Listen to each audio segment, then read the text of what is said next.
Bees are awesome. In this video, I'm going to take you through some basic things you might want to know about beekeeping on a small residential block. I'll start with why we keep bees, the kinds of bees you'll find in a hive, basic hive layout, choosing a location, and a quick run through your job as a beekeeper. So let's get into it. We keep bees for three main reasons: pollination, conservation, and honey. There are about 2,000 kinds of native bees in Australia and around 20,000 kinds of bees around the world. The vast majority of these bees are solitary, meaning they live on their own and not in a hive. For pollination and conservation of solitary bees, the best thing you can do is just grow plants that they like. The worst thing you can do is use gnarly chemicals around your home. Things like fungicides, herbicides, pesticides. Anything that ends in "-side" literally means to kill. If you do those things, you will help the native bee population and you will help with pollination around your home because they'll already be around the plants that they like. But I'm going to go further into all of that in a future video. Now for honey. When you think of a bee, you probably think of a European honeybee. Of all the 20,000 kinds of bees in the world, these are the only variety that produce such enormous amounts of surplus honey to their needs. I'm talking 45 kilos from one hive in a year, and that is why they get so much of our attention. And that is also what this series will predominantly be about, is European honeybees on a small residential block. Okay, let's talk about the bees themselves. In a hive you'll find three kinds: the workers, the drones, and the queen. Now the workers are female, they have a sting, and they only live about 1 month. But in that short lifetime, one worker bee will have a variety of jobs, including being a nurse bee, a guard bee, a foraging bee, and so on.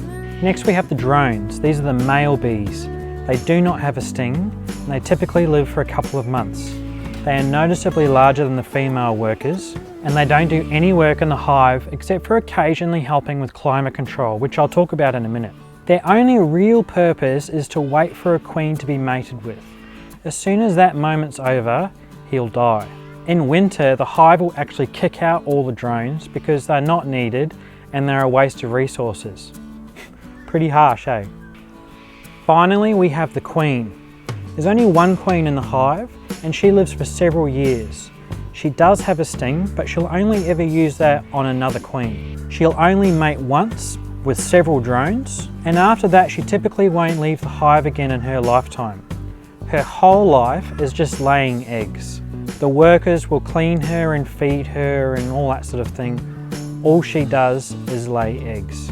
Okay, that is a very basic rundown on the bees. They're very interesting and I could probably talk for hours about fun bee facts, but let's move on. Let's go over the hive itself. In the wild, after mating, the queen will venture out and go and find a new home, and all the workers will follow her. This is called swarming. They will build their new home in a tree hollow, on the side of a cliff, or maybe in your neighbour's roof. As beekeepers, we have several options for hives, but in the meantime, this is a Langstroth hive, a tried and true design that people have been using for a very long time. As you can see, we have two boxes here and a bottom board with a landing strip. Each box has 9 frames inside. This bottom box here is where the queen lives, and it's called the brood box. This is where all the eggs hatch out. We only go in here really as a sort of regular health check, looking for signs of trouble. In between the boxes, we've got a metal grate called a queen excluder. What that means is the workers can go up through, but the queen can't fit. So there'll be no eggs in here and just honey. We call this top box a honey super or just a super. Now for choosing a location. If you don't have a back paddock to leave them in, that's fine, but there's just a few things you need to think about before getting some bees. First, you want to find out if your council will allow you to have bees, and if so, how many hives can you have? Next, you want them to be out of any main passageways with high traffic, so you don't want to be bumping into them trying to get the mail or anything like that. You should also think about keeping them as far away from your neighbours as possible. So I live on a corner block, so this beehive is as far away from my immediate neighbours as possible. It's a good idea to have high obstacles around your hive, so that forces the bees to go up high, so they're not running into anyone at sort of eye level or anything like that. As a rule of thumb, you should never stand directly in front of the hive entrance. So you want to think about the orientation of the hive and think about where rain typically comes in and that sort of thing, so not too much water gets inside. It's a good idea to have a water source nearby so they don't end up in your neighbour's pool. Block any light shining directly on your hive at night, as bees are attracted to lights just like moths. So for example, we have a street light just outside this fence, but I've got this tall plant here which blocks any direct light. I already had these small fences around here from a previous project. However, I like to think that they minimise chance encounters with small children, my dogs, or a stray ball, for example. Okay, finally, as a beekeeper, our main job really is to manage their space. Aside from occasionally checking for pests and diseases, all we're really doing is making sure that they're snug, but not too cramped. Inside the hive needs to be about 35 degrees Celsius all the time. That's so that the eggs can stay alive and the brood can hatch out. If it's too hot in summer, all of the bees will actually get out of the hive, and some will even fan the entrance with their wings to try and circulate some air. This is what I was talking about earlier with the drones helping with climate control. When it's cold in winter, all the bees will go inside the hive, huddle together and vibrate their wings to try and produce heat. So if there's too much room, they can really struggle to keep the temperature under control. However, if there's not enough room, they'll actually pack up and bugger off.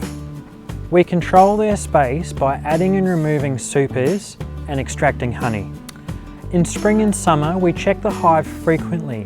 This is when the bees are in overdrive and will produce somewhere between 10 and 45 kilos depending on how things are going. Spring is when they're most likely to swarm and bugger off if there's not enough room for all of that honey. During winter and autumn, the bees may not even leave the hive during the day if it gets below 10 degrees Celsius or if it's raining. And that is what all those honey reserves are for, to keep them fed through the winter. So don't be greedy and take all their honey just before the season ends. Winter is when they don't need much space, and we pretty much leave them alone so they can keep all that heat in. Okay, I know that was a lot of information, but I hope you enjoyed it. Believe me, there's a lot more to come, so hit subscribe if you want to see the next upcoming beekeeping video and other paddock to plate tutorials. I'm Dylan, and thanks for watching.